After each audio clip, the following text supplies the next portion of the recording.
This group of governors are about to face an important question. Exactly who is responsible for keeping children safe, healthy and happy in school? But I want you to just very quickly think about whether the statement that I'm making is true or false. You should delegate responsibility for safeguarding to the head. And there's a variety of opinion. Yeah, you changed your mind. It is technical, isn't it? It is my responsibility. But I delegate that to the deputy within this school.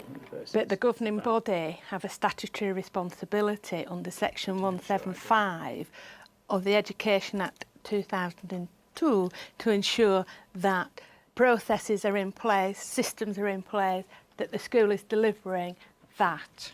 So it's the governing bodies, ultimately. You have the responsibility, and you can't delegate it just to the head. Safeguarding children is a statutory responsibility for governors, and one that's becoming of increasing importance. We're going to start today by having a look at bullying. Ofsted now assess it during their inspections, and if found wanting, the school's overall outcome can be affected. So how do schools ensure that they meet the requirements? I don't think governing bodies need to be unduly concerned about the new framework, but I do think what it is going to require them to do is to be more diligent in how they evidence the delivery of safeguarding, how through their self-evaluation form they are demonstrating that safeguarding is embedded within the whole of the curriculum, the school, the governance, and most importantly, how it's embedded through the 5 Every Child Matters outcomes. We'll take a look at Todmorden High School in Lancashire as it reviews its safeguarding procedures. I arrived at Todmorden High School just over 2 years ago. The school had just received a notice to improve and was feeling fairly fragile, with governance being part of that. Although safeguarding procedures were in place, it was clear there were several things we needed to tighten up on or work with. It's at that point where I engaged the local authority to look for latest guidance and worked and reshaped the way we work with the governors. To work out what they needed to do, the nominated governor for safeguarding, Heather Hudson, was asked to undertake an audit. Supplied by the local authority, the audit tool provides a 44-question checklist for governors to use to measure the level of safeguarding across the whole school. You can find and download the audit tool on the page associated with this programme on the Teachers TV website. Safeguarding is, if there are grey areas, it's our responsibility, or my responsibility as a head teacher and as the governors, to make sure that we make it a better shade. The audit tool allows you to do that. Heather meets with the school's deputy head and designated person for safeguarding, John Botterill, to answer a few of the questions. One of the things I want to talk to you about is trying to get all the governors involved in the NSPCC training for child protection. I mean, do you think this is a good way to go forward with the governors? I think it's excellent because it will give them the background information that they need. They'll have a better understanding of what child protection is all about. And it's just good to have people on the governing body trained in this vital aspect of school life. When I took over the post a year ago, I think it was a little bit of a backwater, if I might say, that child protection was operating, but nobody knew how it was operating, and that the policies and the procedures were not very well known. Heather met with my predecessor, but occasionally and not in any great depth.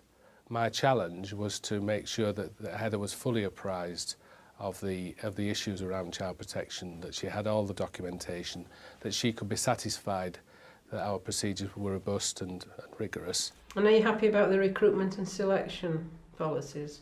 I am, and I think there are a good number of governors already trained up, so that's good. What we need to do, though, is get them all CRB checked. And I think it's really important that in developing a relationship between the nominated governor and the designated senior person, that they develop a relationship that's built on trust and openness and transparency, and it allows them to build the dialogue, and that is what's really healthy. It isn't about the tick box. It isn't about checking everything that's being done, but it's about having the communication, the trust and the relationship that actually then reassures the governing body as to, you know, when it's fed back to them, that actually what they've got is a really good, responsive, reactive school. Yeah, I'm very pleased about that, Sharon. That's great. Good. So, all right. In addition, Heather meets regularly with the school's Assistant Child Protection Officer to discuss their safeguarding provision. It's absolutely vital that the governors are hands-on. If they don't know the school very well, then they're not a very good governor, in my humble opinion. They are the ones to be making the judgments about the school, not us. So that they can't do that unless they've been thoroughly briefed and know what they're talking about. Since last seeing you, we've now got a new group that's coming in to work with the students on a Friday lunchtime to do with drugs and alcohol misuse. It's a drop-in centre, hopefully starting this week. Oh, that's smashing. So what does that involve? The children just come to them if they feel that they're having a problem with drinking, or if it's weekend and they know that they're going to be put in a situation where they're drinking alcohol. Just advice, how to make sure that you're safe.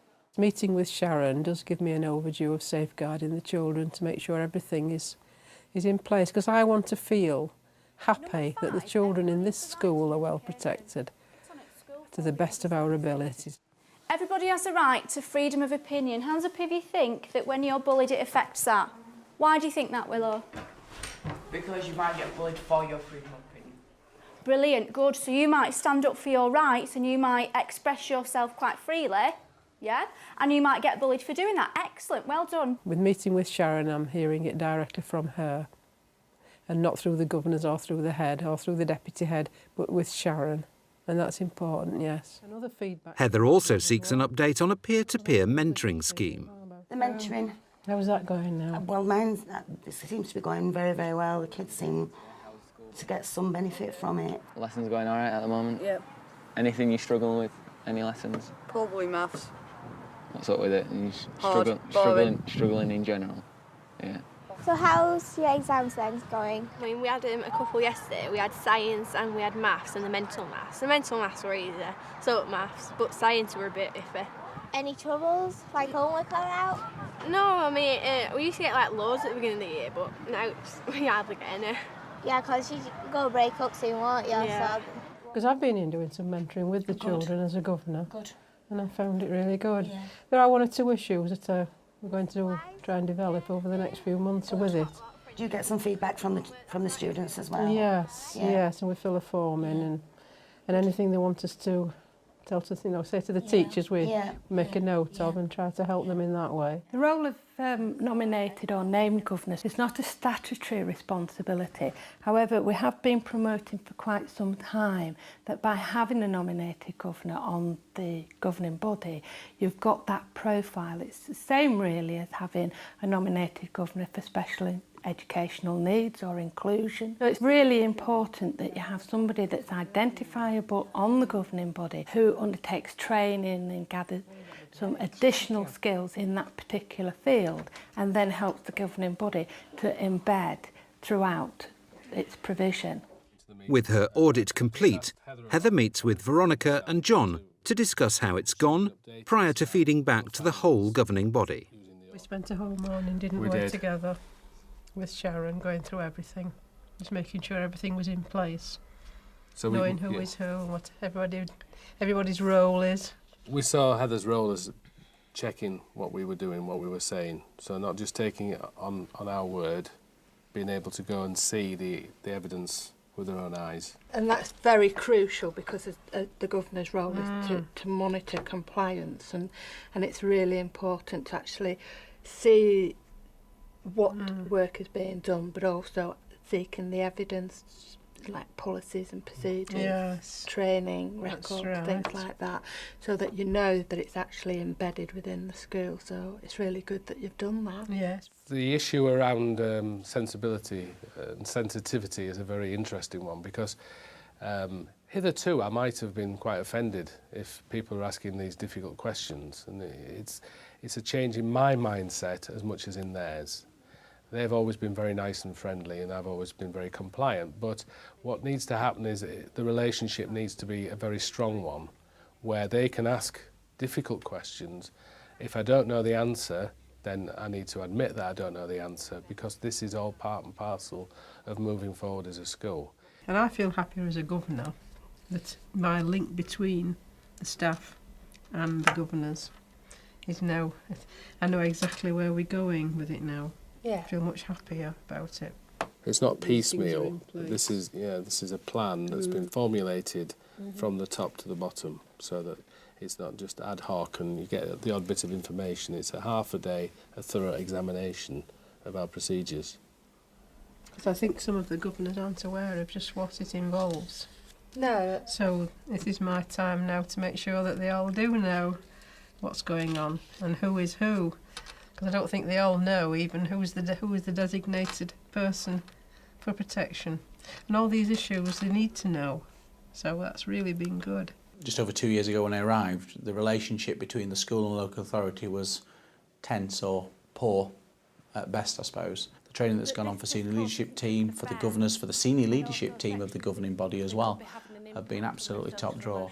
Section 38 refers to the governing body's responsibility to promote the well-being of pupils. That's been fundamental to our improvements. It's a real partnership. The governors commissioned an audit for safeguarding the local authority's 44-point audit, see where we're at. And Heather, I know you did that with John Bottle as Deputy Head Teacher, so you're going to give that feedback to the governors now. The main issue was over CRB checks. The first issue is to the governors, that you must all make sure that we're all CRB checked. There was another issue which also came up, that I've been on a lot of courses. I've done the Child Protectness Awareness in Education, and when I did it, I think there was one other governor that did it with me, but I don't remember any other governors doing it. But I would propose that all the governors do one of these courses. You do learn a lot from it.